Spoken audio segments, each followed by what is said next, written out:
사랑합니다. 가장 열심히 있는 제자가 가장 문제적인 제자일 수 있다. 가장 열심히 있는 교인이 가장 문제적인 교인일 수 있고, 가장 열심히 있는 직원이 가장 문제적인 직원일 수 있다. 저는 앞선 말씀을 가지고 그렇게 말씀드렸습니다. 주님, 우리가 여기 있는 것이 좋사오니 내가 초막 셋을 짓겠습니다. 말하려 하기보다 이는 내 사랑하는 아들이요 내 기뻐하는 자니 너희는 그의 말을 들으라. 이렇게 말씀하시는 하나님 아버지의 음성을 듣고 하나님의 사랑하는 아들 예수님의 음성 듣는 일이 우리에게 먼저인 줄 믿습니다. 지난 한 주 동안 말하려 하기보다 많이 들으셨습니까? 하나님 아버지의 그 사랑의 음성을 많이 들으셨습니까? 주님께서 그 문제적인 세 제자들을 데리고 땅 아래로 내려왔더니 이 아래에 큰 문제가 하나 생겼어요. 어떤 한 아버지가 너무 간절한 모습으로 주님께 왔습니다. 주님, 내 아들을 불쌍히 여기소서. 무슨 문제가 있길래 주님 앞에 이렇게 뛰어나와서 내 아들을 불쌍히 여기소서. 그가 간질이 심해서 심히 고생합니다. 간질도 어려운데 심히 고생하는 모습을 보는 아비의 마음은 어땠을까요? 그 정도는 어땠을까요? 자주 풀에도 넘어집니다. 자주 물에도 넘어집니다. 내 아들이 풀에도 물에도 자꾸 넘어지면 그 아비 마음은 어떨까요? 마가는 이 본문을 기억하기를 뛰어든다고 기록했습니다. 아이가 간질병에 걸려서 귀신이 시키는 대로 갑자기 불에 뛰어들어 버려요. 갑자기 물로 뛰어들어 버려요. 이 모습을 본 아빠 엄마는 일하러 못 나가죠. 애 죽게 생겼는데 어떻게 일을 하겠어요? 모든 걸 멈추고 아이 봐야 되겠죠. 그걸 보고 있는 아비의 모습이 얼마나 무너졌을까요? 그래서 예수님께 왔는데 세상에 예수님이 안 계세요. 제자들도 셋은 없고 9만 남아 있어요. 그렇죠? 변화산 위는 참 좋은 곳이에요. 그러나 예수님께서 그 변화산에서 변화된 모습으로 곧장 모세와 엘리야와 함께 천국으로 가버리지 않으신 이유, 또다시 이 땅으로 내려오신 이유, 이 땅에 슬픈 아비들이 너무 많아. 이 땅에 고통당하는 사람들이 너무 많아. 그대로 올라가실 수가 없어서 다시 내려오셨어요. 그 아비는 잘못한 게 없어요. 다 들었는데 예수님은 죽은 자도 고치고 병든 자 다 살리는데 그래서 왔어. 병이 아주 중한데 고칠 수 있는 유일한 분이 지금 내 앞에 있대요. 그러면 얼마나 간절할까요? 고칠 수 있는 분이 있는지 없는지 어디 있는지 모르면 덜한데요. 너무너무 간절한데 고칠 수 있는 분이 앞에 있어. 그러면 어떻게 해야 될까요? 막 뛰어가서 고쳐주십시오. 불쌍히 여겨주십시오. 제대로 찾아온 거죠. 근데 예수님은 없고 9 제자들한테 좀 고쳐달라 그랬더니 능히 고치지 못하더이다. 예수님이 없으니까 못 고친 걸까요? 이미 오래전에 우리는 마태복음 10장 말씀을 받으면서 그 10장 1절에서 확인을 했습니다. 예수님이 제자들을 12를 부르시고 그들을 보내시면서 사도라 하셨습니다. 이름만 주신 게 아니라 귀신을 쫓아내며 모든 병과 모든 약한 것을 고치는 권능을 주시니라.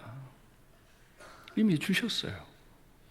그래서 그들은 그 즉시 밖에 나가서 병자도 고친 경험이 있어요. 그런데 오늘 못 고친 거예요. 여러분, 우리가 이런 인생이에요. 어느 한때 주님 사랑했죠. 어느 한때 고치기도 했어요. 과거에 내가 좀 했다고 지금도 잘하는 거 아닙니다. 과거에 내가 헌신 좀 했다고 지금 내가 예수 잘 믿는 거 아닐 수 있습니다. 주님이 그 말씀을 들으시고는 믿음이 없고 패역한 세대예요.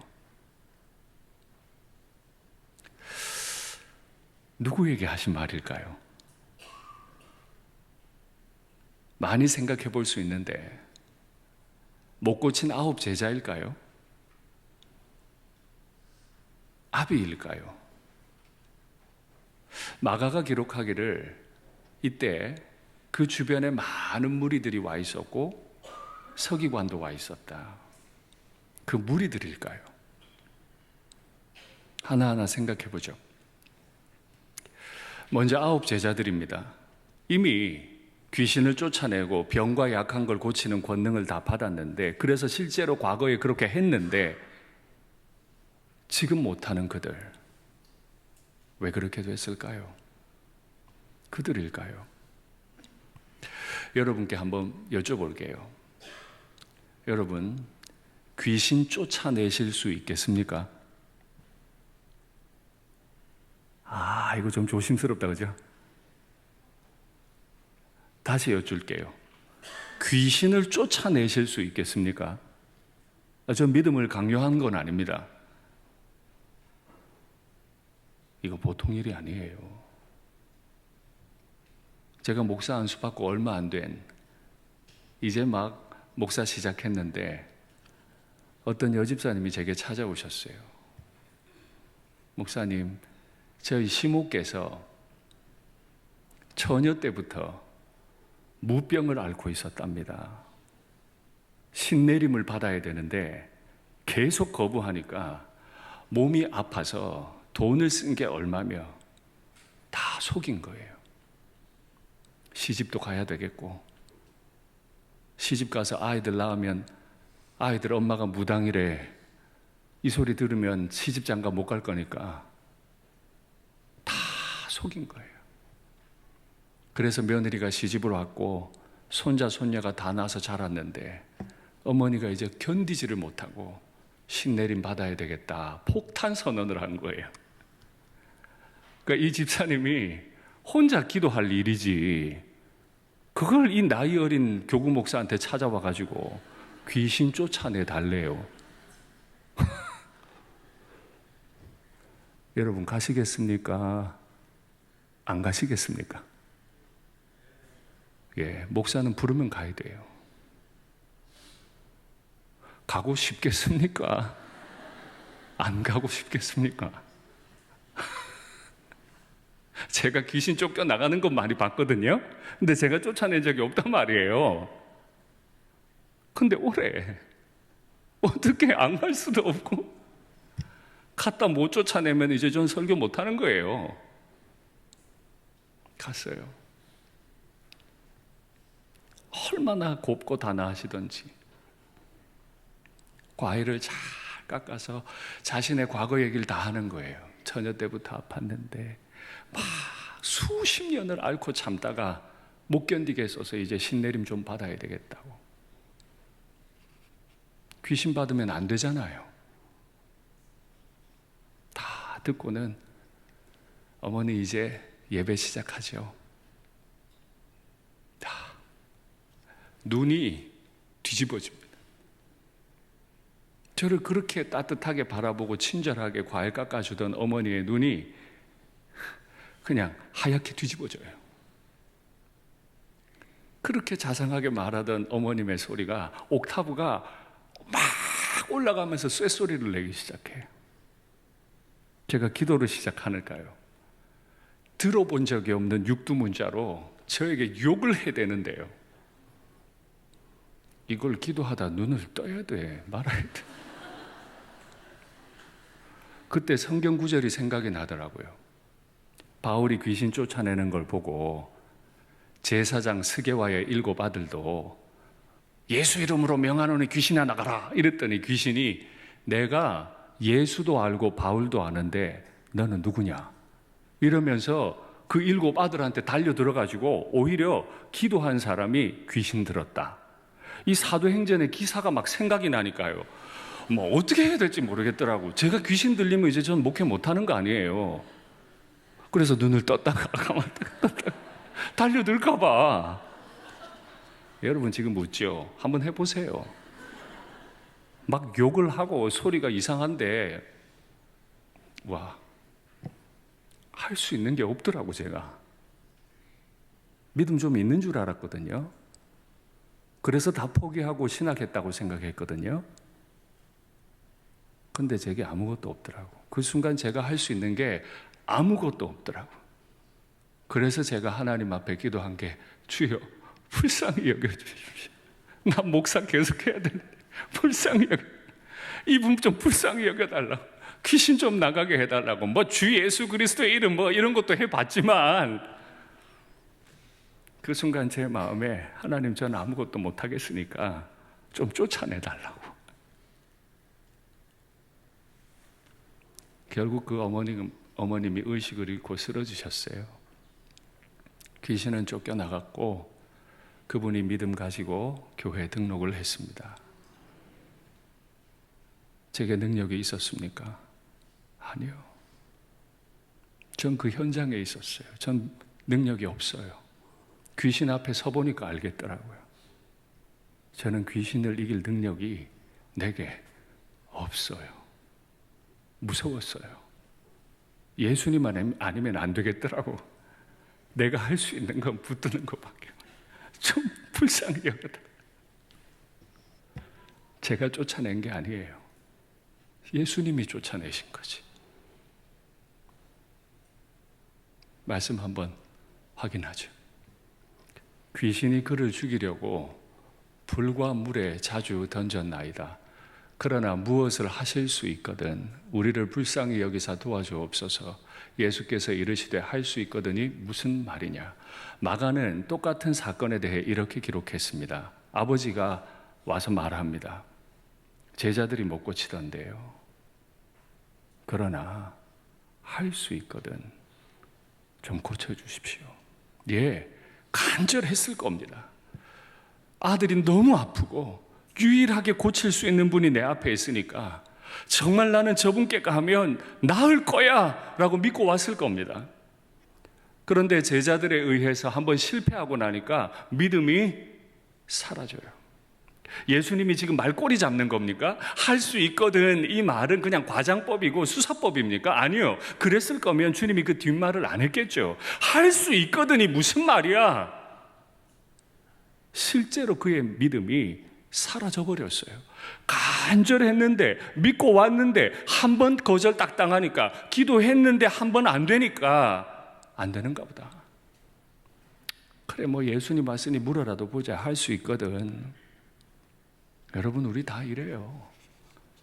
과거에 좀 믿음 충만했는데 살다 보니까 자꾸 믿음은 온데간데 없고 자꾸 무너져요. 우리 그런 아비 아닙니까? 그 무리들, 둘러싸고 있는 무리들은 서기관이었습니다.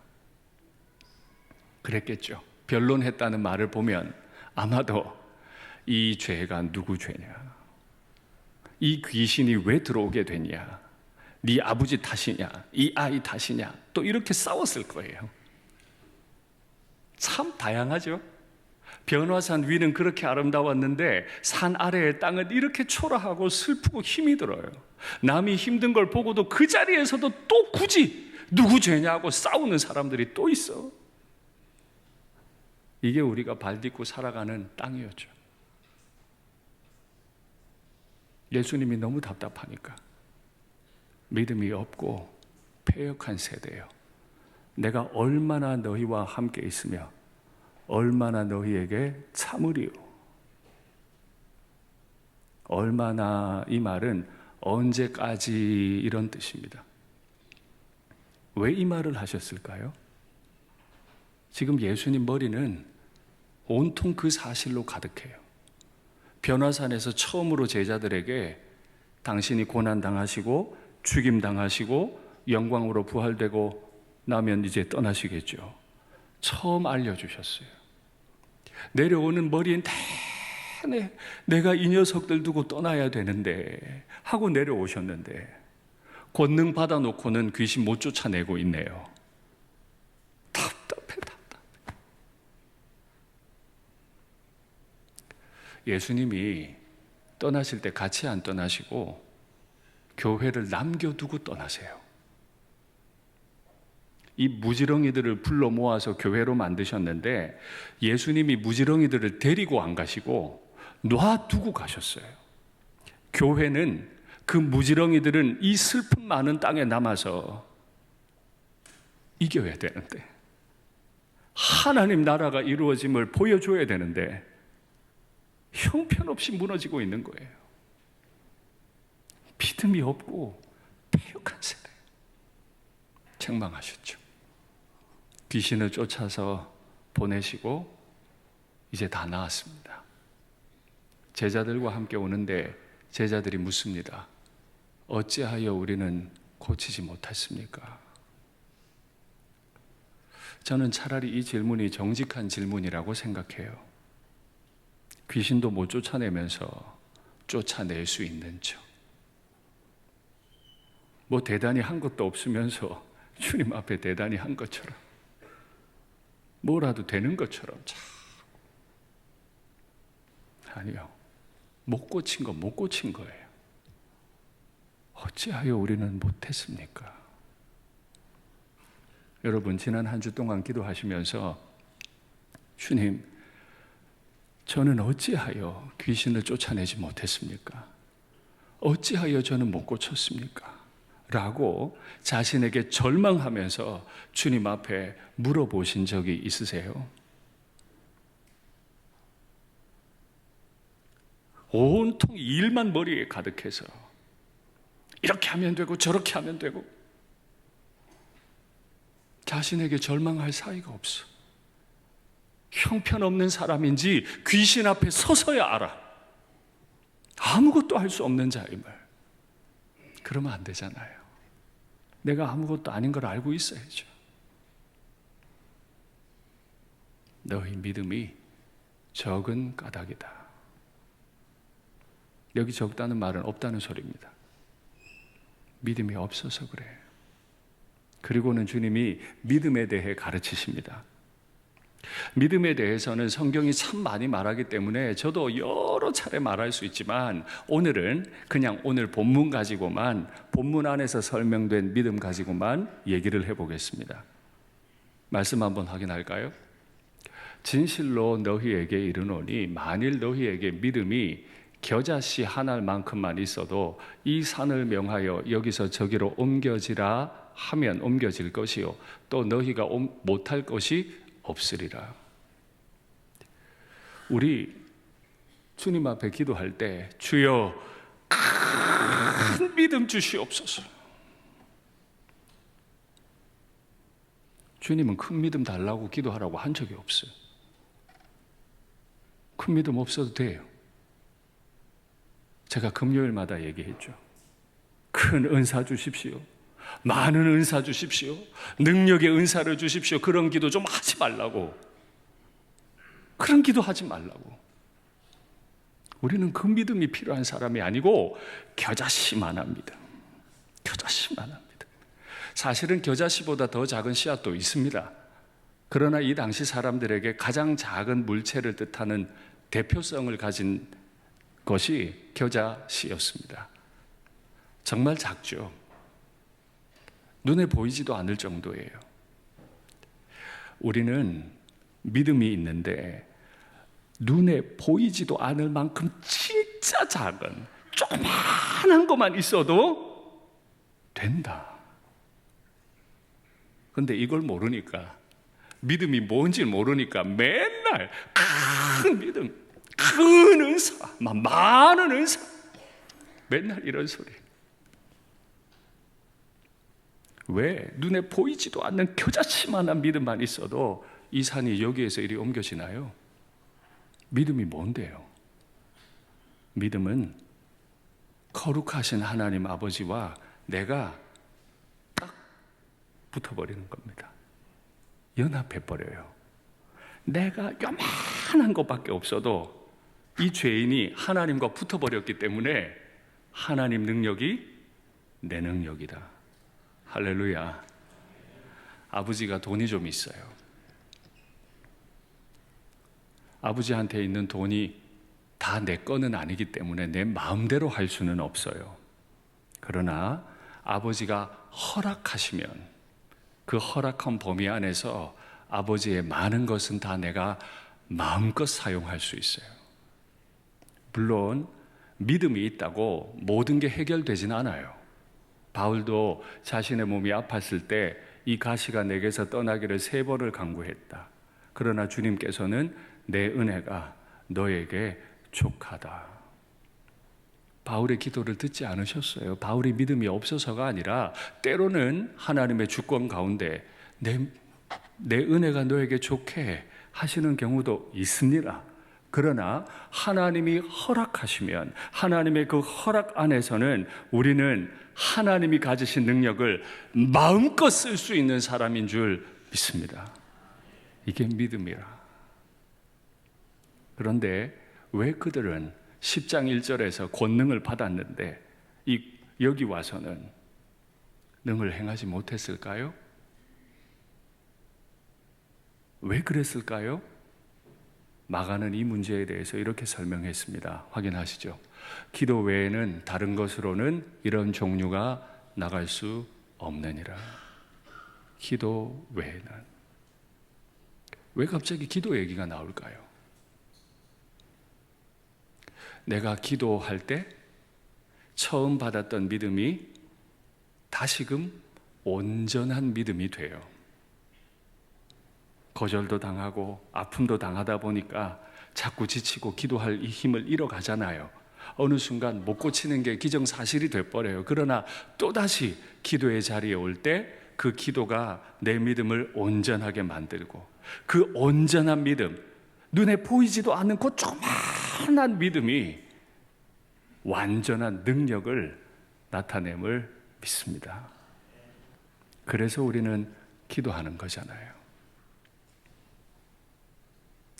제가 골방 기도에 대한 광고를 많이 드렸어요. 그렇죠? 일주일에 한 번씩 기도하러 오십니까? 안 해도 됩니까? 새벽에 못 오실 수 있죠. 금요일 늦은 밤에 못 오실 수 있어요. 낮에도 못 오십니까? 퇴근하고 잠깐 예배당에 못 들리십니까? 그 일을 애쓸 필요는 없는 겁니까? 기도 외에는 이런 종류가 나갈 수 없다고 선언하셨다면 우리는 기도하러 나오는 거예요. 당회가 결정해서 보안에 문제가 있을 수 있지만, 안전에 문제가 있을 수 있지만, 에어컨 비용이 들고 히터 비용이 들지만 기도하시는 성도들을 위해서 본당을 다 엽니다. 그러면 한 주에 한 번이라도 와서 1시간이라도 주여 내 아들을 불쌍히 여기소서 할 수 있잖아요.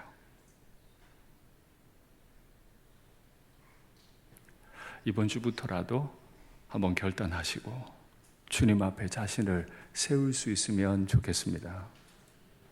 이 기도가 얼마나 엄청나다고요? 이 산을 옮기라 하면 옮겨진대요. 아마 그 아비가 아들 데리고 왔을 때 예수님이 거기 있었더라면 문제는 해결됐을 겁니다. 그렇죠? 문제는 예수님이 여기 없고 산에 가 계셨어요. 만일 우리가 눈에 보이지도 않는 조그마한 믿음 요거라도 있었다면 주님 이제 그만 산에서 오시죠. 이러면 산이 온대요. 엄청난 거 아닙니까? 지금 주님은 여기 문제 현장에 안 계세요. 산 위에 올라가 계세요. 네가 기도했더라면 이 산이 막 움직여가지고 여기 왔을 거다. 주님 여기 내 눈에 안 보이지만 겨자씨만한 믿음 가지고 기도하면 주님이 내 앞에 오시고 주님이 내 옆에 오실 줄 믿습니다. 그렇기 때문에 우리는 기도를 과거에 어느 때 한 번 하고 그치지 않습니다. 그래서 시인은 이렇게 노래했습니다. 확인하시죠. 여호와께서 내 음성과 내 간구를 들으시는 분인 줄 내가 알아요. 내가 기도하면 들으세요. 내가 그를 사랑해요. 그의 귀를 내게 기울이셨으므로 내가 평생에 기도하리로다. 한 번 아니고 문제 있을 때만 아니고 평안한 것 같은 때도 내가 평생에 기도하리로다. 왜 평생에 기도해야 될까요? 다음 말씀이요. 사망의 줄이 나를 두르고 스올의 고통이 내게 이름으로 음부의 권세가 하데스의 문들이 활짝 열려버렸어요. 지옥의 문 열려가지고 나와 내 새끼를 끌고 들어가는 것 같아. 사막의 줄이 나를 막 얽어매서 끌고 가요. 어떻게 해요? 내가 환난과 슬픔을 만났을 때 내가 여호와의 이름으로 기도하기를 여호와여 주께 구하오니 여호와여 주께 구하오니 주여 내 아들을 불쌍히 여겨주시옵소서 하였도다. 우리 일상교회는 너무 편안해서 기도 잘 안 할까요? 너무 편안해서 지옥문 열린 거 모르고 평생에 기도할 수 있으면 좋겠습니다. 이게 근데 너무 쉬운 게 아니에요. 너무 어려워요. 시인의 말을 계속 보죠. 내가 크게 고통을 당하였다고 말할 때도 나는 믿었도다. 내 입술로는 죽을 것 같아. 내 새끼가 불에도 뛰어들고 물에도 뛰어드는 거 보니까 막 죽을 것 같아. 어떻게 해야 될지 모르겠어. 입으로는 고통스럽다는 말이 막 튀어나와요. 그런데 내가 마음으로는 믿어요. 아무리 힘이 들어도 마음으로는 보이지 않을 만큼 작아도 이 겨자씨만한 믿음 하나 가지고 주님 앞에 나와요. 고통스러운 사람은 하나님께 영광 못 돌리고 믿음의 명문가에 재정이 충분하고 헌금도 많이 드리고 전도도 많이 한 사람만 하나님께 영광 돌릴까요? 성경은 그렇게 말하지 않습니다. 말씀 확인하시죠. 환난 날에 내 아들이 불에 물에 막 뛰어드는 그날에 지옥의 문이 활짝 열려가지고 나를 막 데리고 끄집고 들어가는 그 순간에 나를 불러봐. 내가 너를 건지리니 환난에 빠진 네가 날 영화롭게 할 거다. 내게 능력이 있어서가 아니에요. 아버지, 이러다 나 목사 못합니다. 나 끝장납니다. 나도 이 사람도 불쌍히 여겨주세요. 그 환난의 날에 나를 불러봐라. 네가 아무것도 할 수 없어도, 네가 예물 드릴 돈이 없어도, 네가 마음껏 헌신하지 못해도, 네 새끼가 좋은 대학 못 갔더라도 환난 날에, 그날에 나 불러봐. 내가 널 건져내 물통에서 내가 영광을 취할 거다. 내가 하나님께 영광을 드리는 게 아니라 하나님이 나를 통해 영광을 취하세요. 이게 신자의 삶이에요. 어디 건방지게 큰 믿음 달라고. 그럴 필요가 없어. 우리 그럴 필요가 없어. 눈에도 안 보일 만큼 작은 요거 하나만 있으면 하나님은 요 작은 믿음 하나를 가지고 엄청난 큰 산을 옮겨버리세요. 할렐루야. 우린 그렇게 살아요. 이걸 경험한 사람들이 경험하는 마지막 축복이 있습니다. 확인하시죠. 여호와여, 나는 진실로 주의 종이요. 이걸 경험하는 사람들은 내가 담임 목사입니다. 내가 장로입니다. 내가 집사 권사입니다. 어디 감히 산도 옮겨버리시는 분 앞에서 어디 감히. 나는 진실로 종입니다. 주의 여종의 아들고 주의 종이라. 내 스스로 결박을 푼 게 아니고 주님이 풀어주셨어요. 지옥으로 질질 끌려가던 내 결박이 풀려버렸어요. 내가 주께 그래서 감사제를 드려요. 여호와의 이름을 부릅니다. 내가 여호와께 서원한 것을 그의 모든 백성이 보는 앞에서 내가 서원 제사를 올려요. 예루살렘아, 네가 죄 지으니까 네 새끼가 그 모양이지, 네 새끼 무슨 죄 지은 거 있는지도 몰라. 너 예수 믿는다며 왜 문제가 이런 건데? 다 눌려있던 내가 입으로는 고통이 막 튀어나오고 마음으로 믿는 이 거의 정신분열 같은 이 상태가 주님 앞에 엎드려 기도할 때 예루살렘아, 예루살렘아, 여호와가 날 살리셨다고. 내가 그때 여호와께 이렇게 하겠다고 다짐했는데 내가 이걸 지금 갚는다고. 네 한가운데서 바리새인들이 둘러서가지고 네가 잘못해서 그런 거라고 욕하고 있는데, 믿음이 뭐냐고, 예수가 어디 있냐고 말하는 그 사람들 다 둘러싸여 있는 그 자리에서 여호와의 성전 뜰에서 내가 감사 예배를 올리고 서원 예배를 올릴 거라고 할렐루야 하는 거지. 자식이 불에 뛰어들고 자식이 물에 뛰어드는 부모님들 많으시던데요. 제가 신방해보니 슬픔 가운데 있는 분들 많으시던데요. 우리는 아무것도 못해요. 그 앞에서 우리는 아무것도 못한다고. 한 가지 할 수 있다면 눈에 보이지도 않을 만큼 작은, 진짜 요만한 거 어디 내놓을 수도 없는 거고, 그거 하나 들고 주님 앞에 가서 내 환난을 통해 주님 영광을 취해 주십시오. 불쌍히 여겨 주십시오. 그 기도가 우리와 우리의 가족을 살릴 것을 믿습니다. 말씀을 맺겠습니다. 큰 믿음 가지려고 하지 마세요. 많은 헌신하려고도 하지 마세요. 돌들로도 아브라함의 자손을 만들어 찬송 받으실 수 있는 하나님이 우리에게 기다리시는 건 눈에 보이지도 않을 만큼 작은 그 믿음 하나, 그리고 그분 앞에 엎드리는 기도. 마침내 이 모자라는 부지런히 인생을 통해서도 하나님은 영광을 받으시게 될 줄 믿습니다.